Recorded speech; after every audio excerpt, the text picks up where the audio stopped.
బ్రేకేను చూస్తున్నాం. తెలుగు రాష్ట్రాల్లో graduate teacher MLC ఎన్నికల నామినేషన్ గడువు నేటితో ముగియనుంది. కరీంనగర్, నిజామాబాద్, ఆదిలాబాద్, మెదక్ పట్టభద్రులు teachers MLC, Nalgonda, Khammam, Warangal teachers MLC ఎన్నికల నామినేషన్ల గడువు నేటితో ముగియనుంది. ఇప్పటివరకు 85 నామినేషన్లు దాఖలైనట్లు అధికారులు వెల్లడించారు. నేడు గడువు ముగియనుండడంతో పెద్ద సంఖ్యలో అభ్యర్థులు నామినేషన్లు వేసే అవకాశం ఉంది. అటు వరంగల్, ఖమ్మం, నల్గొండ ఉపాధ్యాయ ఎమ్మెల్సీ స్థానానికి ఇప్పటివరకు 17 మంది 23 సెట్ల నామినేషన్లు దాఖలు చేశారు. నేడు పీఆర్టీయూ బలపరిచిన అభ్యర్థి శ్రీపాల్ రెడ్డి, బీజేపీ అభ్యర్థి సరోత్తం రెడ్డి రెండవ సెట్ నామినేషన్లు దాఖలు చేయబోతున్నారు. వీరితో పాటుగా కాంగ్రెస్ పార్టీ అధికార ప్రతినిధి టీజేఎస్సీ అభ్యర్థిగా హర్షవర్ధన్ రెడ్డి, మాజీ ఎమ్మెల్సీ పూల రవీందర్ నామినేషన్లు వేసేందుకు ఏర్పాట్లు చేసుకున్నారు.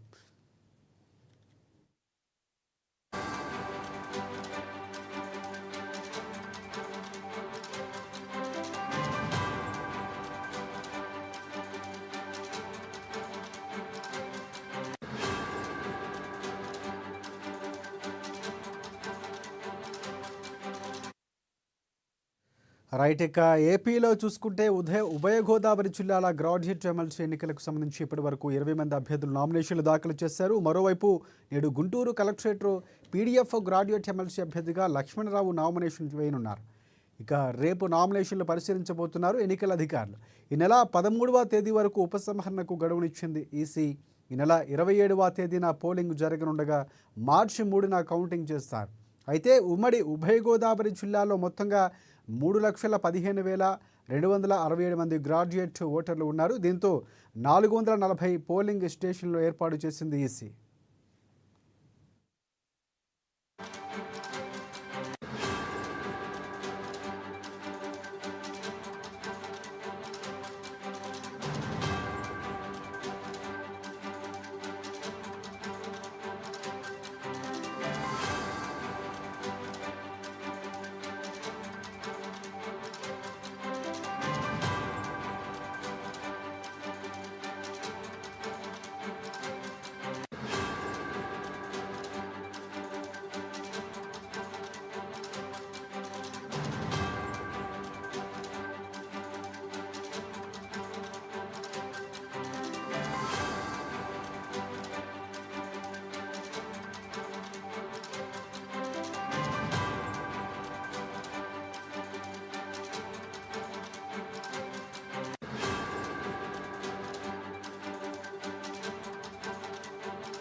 రైట్, తెలుగు రాష్ట్రాల్లో గ్రాడ్యుయేట్ టీచర్ ఎమ్మెల్సీ ఎన్నికల నామినేషన్ గడువు నేటితో ముగియబోతుంది. కరీంనగర్, నిజామాబాద్, ఆదిలాబాద్, మెదక్ పట్టభద్రులు, అలాగే teachers MLC, Nalgonda, Khammam, Warangal teachers MLC ఎన్నికల నామినేషన్ల గడువు కూడా నేటితో ముగియబోతుంది. ఇక దీనికి సంబంధించి పూర్తి అప్డేట్స్ అందించేందుకు మా ప్రతినిధి హరీష్ మనకి ఫోన్లలో సిద్ధంగా ఉన్నారు. హరీష్, చెప్పండి, ఎన్ని నామినేషన్లు వచ్చాయి, ఇంతవరకు ఉన్న అప్డేట్స్ ఏంటి?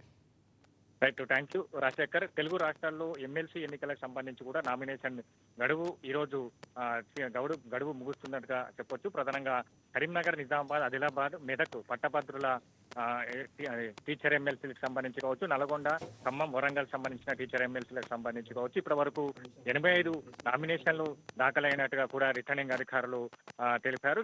నేటితో గడువు ముగుస్తుండడంతో పెద్ద సంఖ్యలో అభ్యర్థులకు సంబంధించి కూడా నామినేషన్ దాఖలు చేసే అవకాశాలు అయితే కనిపిస్తాయి. ఎందుకంటే నిన్న సంబంధించి కూడా ఆదివారం సంబంధించి కూడా నిన్న సెలవు దినం ఉన్న నేపథ్యంలో చాలా వరకు సంబంధించి ఈ రోజు నామినేషన్ దాఖలు చేసేందుకు సిద్ధమవుతున్నట్టుగా తెలుస్తుంది. ఇక దాంతో పాటుగా వరంగల్, ఖమ్మం, నల్గొండ ఏదైతే ఉపాధ్యాయ ఎమ్మెల్సీ స్థానానికి సంబంధించి కూడా ఇప్పటి వరకు అంటే ఈ 17 మందికి సంబంధించి కూడా నామినేషన్ దాఖలు చేసినట్టుగా తెలుస్తుంది. నేడు సంబంధించి ఈరోజు ఏదైతే కరీంనగర్, నిజామాబాద్, ఆదిలాబాద్, మెదక్ పట్టభద్రుల ఎమ్మెల్సీ స్థానానికి సంబంధించి కూడా ఈరోజు ఏదైతే ఆల్పోర్స్ విద్యా సంస్థల అధినేత నరేందర్ రెడ్డి నామినేషన్ కార్యక్రమం ఉన్నది. ఆయన కాసేపట్లో ఏదైతే నామినేషన్ కూడా దాఖలు చేయనున్న నేపథ్యం కనిపిస్తుంది. ఈ నామినేషన్ కార్యక్రమాలకు సంబంధించి కూడా 4 జిల్లాల ఇన్ఛార్జ్ మంత్రులు ఉత్తమ్ కుమార్ రెడ్డి, సీతక్క, కొండా సురేఖ, జూపల్లి కృష్ణారావుతో పాటుగా మంత్రి దామోదర్ రాజనరసింహ, పొన్నం ప్రభాకర్, శ్రీధర్ బాబు, ఎమ్మెల్సీ జీవన్ రెడ్డితో పాటుగా పిసిసి చీఫ్ మహేష్ కుమార్ గౌడ్ ఈ కార్యక్రమంలో నామినేషన్ కార్యక్రమంలో హాజరు కానున్నారు. మరి కాసేపట్లకు సంబంధించి కూడా ఏదైతే కాంగ్రెస్ అభ్యర్థి సంబంధించి నరేందర్ రెడ్డి నామినేషన్ దాఖలు చేయనున్న నేపథ్యం అయితే కనిపిస్తుంది. ఆయనతో పాటుగా మరో ఏదైతే నల్గొండకు సంబంధించి కూడా టీచర్ ఎమ్మెల్సీ స్థానానికి సంబంధించి చాలా వరకు నామినేషన్ దాఖలు చేయనున్న నేపథ్యం అయితే కనిపిస్తుంది. ఇక నేడు టీఆర్టీయూ బలపరిచిన అభ్యర్థి శ్రీపాల్ రెడ్డి, అలాగే బీజేపీ అభ్యర్థి సరోత్తం రెడ్డికి సంబంధించి కూడా రెండో సెట్ నామినేషన్ దాఖలు చేయనున్నట్టుగా తెలుస్తుంది. దాంతో పాటుగా టీజేఏసీ అభ్యర్థిగా హర్షవర్ధన్ రెడ్డి కూడా నామినేషన్ దాఖలు చేయనున్న నేపథ్యం కనిపిస్తుంది. ఆయనతో పాటుగా ఎమ్మెల్సీ పూల రవీందర్ సంబంధించి కూడా నామినేషన్ దాఖలు చేసేందుకు ఏర్పాట్లు చేసుకుంటున్నారు. దాంతో పాటుగా తెలుగు రాష్ట్రాలకు సంబంధించి కూడా ఏపీలో నామినేషన్ సంబంధించి కూడా ఈ రోజు గడువు ముగుస్తుండటంతో కూడా అక్కడ కూడా నామినేషన్ సంబంధించి కూడా దాఖలు చేసేందుకు పెద్ద ఎత్తున ఏదైతే అభ్యర్థులు వస్తున్నట్టుగా తెలుస్తుంది. ఇప్పటి వరకు నామినేషన్ సంబంధించి గోదావరి జిల్లా గ్రాడ్యుయేట్ ఎమ్మెల్సీ ఎన్నికలకు సంబంధించి కూడా 20 మంది అభ్యర్థులు నామినేషన్ చేసినట్టుగా తెలుస్తుంది. ఇక నేడు గుంటూరు కలెక్టరేట్ సంబంధించి కూడా సిటిఎఫ్ గ్రాడ్యుయేట్ ఎమ్మెల్సీ అభ్యర్థిగా లక్ష్మణరావు నామినేషన్ వేయనున్నారు. ఇక రేపు నామినేషన్ సంబంధించి కూడా పరిశీలన ఉంటుంది. ఇక ఈ నెల 13వ తేదీకి సంబంధించి కూడా ఉపసంహరణకు సంబంధించి కూడా గడువు ఇచ్చింది. 27వ తేదీకి సంబంధించి కూడా పోలింగ్ జరగబోతా ఉన్నది. 3న కౌంటింగ్ ఉంటుంది. ఇక తెలంగాణలో కూడా ఇదే సంబంధించి కూడా రేపు నామినేషన్ సంబంధించి కూడా పరిశీలన, తర్వాత ఏదైతే ఉపసంహరణకు సంబంధించి 13వ తేదీ వరకు గడువు ఉంటుంది. 27వ తేదీకి సంబంధించి కూడా పోలింగ్ జరగబోతా ఉన్నది.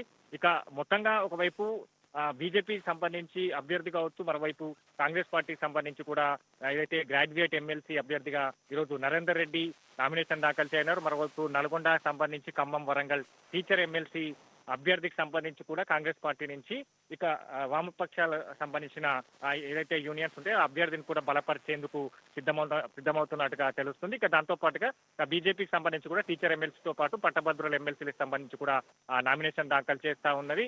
ఇక మొత్తంగా ఈ రోజు సాయంత్రం 4 గంటల వరకు సంబంధించి కూడా నామినేషన్ సంబంధించి సంఖ్య పెరిగే అవకాశాలు కనిపిస్తుంది. దాంతో పాటుగా ఇండిపెండెంట్ క్యాండిడేట్ సంబంధించి కూడా నామినేషన్ దాఖలు చేసేందుకు కూడా సిద్ధమవుతున్నట్టుగా తెలుస్తుంది.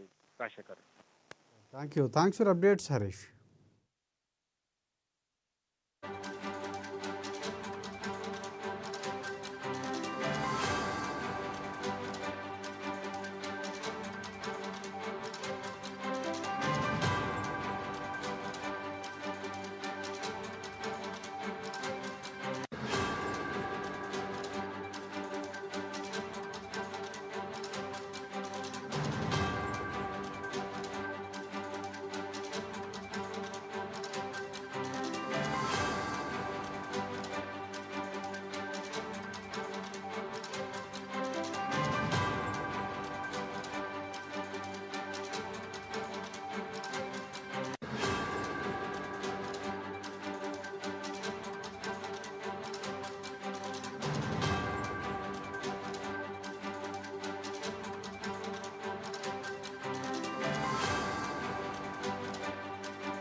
రైట్. ఇక ఏపీలో ఉభయ గోదావరి జిల్లాల గ్రాడ్యుయేట్ ఎమ్మెల్సీ ఎన్నికలకు సంబంధించి ఇప్పటి వరకు 20 మంది అభ్యర్థులు నామినేషన్లు దాఖలు చేశారు. మరోవైపు నేడు గుంటూరు కలెక్టరేట్లో పీడీఎఫ్ గ్రాడ్యుయేట్ ఎమ్మెల్సీ అభ్యర్థిగా లక్ష్మణరావు నామినేషన్లు వేయబోతున్నారు.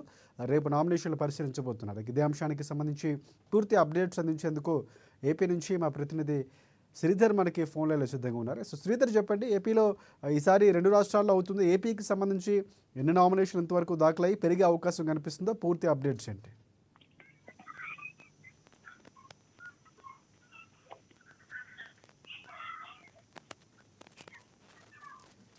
రైట్ శ్రీధర్, తెలుగు రాష్ట్రాల్లో గ్రాడ్యుయేట్ చెప్పండి శ్రీధర్.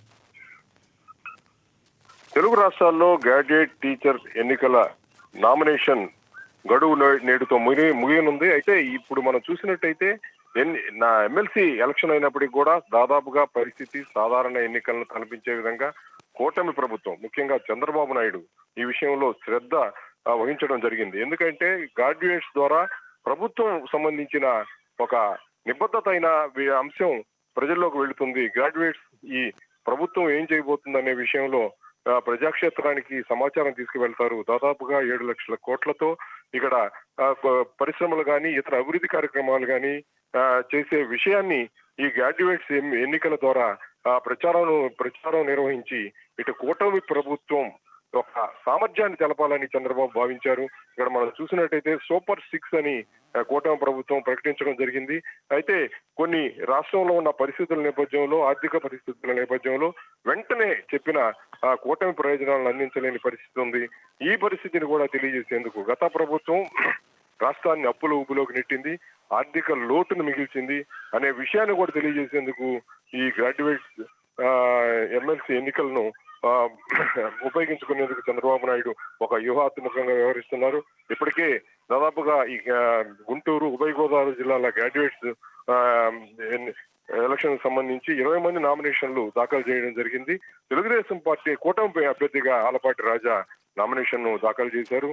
దాదాపుగా భారీ స్థాయిలో ర్యాలీగా వెళ్లి నామినేషన్ దాఖలు చేసి కూటమి ప్రభుత్వం ఒక ఆధిపత్యాన్ని తెలియజేయడం జరిగింది. ఇక్కడ ముందు నుంచి కూడా లక్ష్మణరావు సిట్టింగ్ ఎమ్మెల్సీగా ఉన్న లక్ష్మణరావు పదవి కాలం ముగిసింది. మళ్ళీ కూడా లక్ష్మణరావు పీడీఎఫ్ అభ్యర్థిగా రంగంలో ఉన్నారు. ఈయన ప్రభుత్వానికి అనుసరించి వెళుతున్నప్పటికీ కూడా మళ్ళీ కూడా పీడీఎఫ్ నుంచి లక్ష్మణరావు పోటీ చేయడం జరిగింది. ఇక్కడ మనం చూసినట్టయితే ఇక్కడ దాదాపుగా ఎన్నికల్లో ప్రతి అభ్యర్థి ప్రతి ఓటర్ను 3 సార్లు కలుసుకుని కూటమి ప్రభుత్వం యొక్క లక్ష్యాలను తెలియజేయాలని చంద్రబాబు సూచించడం జరిగింది.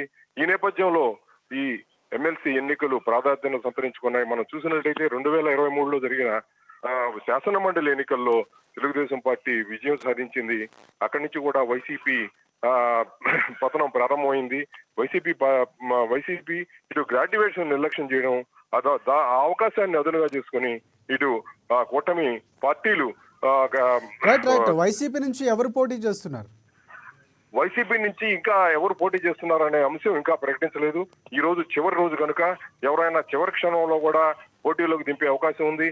ఇలాంటి ఇప్పుడున్న 20 మంది అభ్యర్థుల్లో కొందరిని నిలిపే తమ అభ్యర్థిగా ప్రకటించే అవకాశం ఉంది. మనం చూసినట్టయితే దాదాపుగా ఇంకొక వాదన అయితే ఇప్పుడు గత ఎమ్మెల్సీ ఎన్నికల్లోనే వైసీపీ ఒక ఎన్నికలను నిర్వహించలేని పరిస్థితి ఏర్పడింది. ఇప్పుడు వైసీపీ ఎన్నికలను లైట్ తీసుకున్నట్టు కూడా తెలుస్తా ఉంది. అయితే దాదాపుగా కూడా మరొక వ్యూహాత్మక చర్యలు కొనసాగుతున్నాయి. దాదాపుగా దీని గురించి వైసీపీ పెద్దలు ఇటు నేరుగా జగన్ దీంట్లో కలుగజేసుకోవడం ఒకంత చర్చలుగా ఉంది. వైసీపీ పెద్దలు వ్యూహాత్మకంగా వ్యవహరించే అవకాశం కూడా ఉందని ఆ వర్గాల నుంచి వినిపిస్తా ఉంది. ఏదేమైనప్పటికీ కూడా ఇటు గుంటూరు, కృష్ణా జిల్లాలు, ఇటు ఉభయ గోదావరి జిల్లాల ఎన్నికలు సాధారణ ఎన్నికలను తలపిస్తున్నాయి. దాదాపుగా కూటమి పార్టీ నుంచి కూటమికి ఇది ఒక మైలేజ్ ఇచ్చే అంశం కావడంతో ఈ వర్గం నుంచి అయితే పటిష్టమైన చర్యలు చేపట్టారు. ఎమ్మెల్సీ ఎన్నికలను కైవసం చేసుకునే దిశగా అధికార పార్టీ పూర్తిగా రంగం సిద్ధం చేసింది. అయితే దీన్ని ఎదుర్కొనేందుకు వైసీపీ ఎలాంటి చర్యలు చేపట్టిందో స్పష్టమైన వివరాలు ఏమీ లేవు. అయితే ఆ పార్టీ నుంచి కూడా ఎవరు కూడా ఈ విషయంలో మౌనం వహించడం, ఇక్కడ ఎమ్మెల్సీ ఎన్నికల్లో వైసీపీ పోటీ పడలేని పరిస్థితే మనకు కనిపిస్తా ఉంది. అయితే ఇలాంటి రాజకీయ నేపథ్యం ఇప్పుడు దాదాపుగా ఈ ఎమ్మెల్సీలు అంటే గ్రాడ్యుయేట్స్ ఎమ్మెల్సీ ఎన్నికల్లో కీలకమైన గ్రాడ్యుయేట్స్ వీళ్ళు ఎవరు పోటీలో ఉన్నప్పటికీ కూడా ఒక అభ్యర్థిని ప్రధానంగా చేసుకుని వారిని మద్దతు పరిచే అవకాశాలు కూడా అనూహ్యంగా ఏర్పడుతుంటాయి. ఈ నేపథ్యంలో అధికార పార్టీ కూటమి ప్రభుత్వం ఇక్కడ పటిష్టంగా ఎన్నికలను భావించి అభ్యర్థులను రంగంలో తీస్తా ఉంది. ఇక్కడ మనకు చూసినట్టయితే ఒక ప్రత్యేకమైన అంశం, గతంలో ఎమ్మెల్సీగా ఉన్న లక్ష్మణ్ రావు మళ్ళా గ్రాడ్యుయేట్ అభ్యర్థిగా నామినేషన్ దాఖలు చేస్తున్నారు. వీరెడమ పోటాపోటీ నిలుకునే అవకాశం కూడా ఉంది. ఈ నేపథ్యంలో కూడా ఈ వైసీపీ అదును చూసుకుని రాజకీయ వ్యూహాన్ని అమలు పరచొచ్చు అనే వాదనలు కూడా వినిపిస్తున్నాయి. రైట్. Thanks for updates.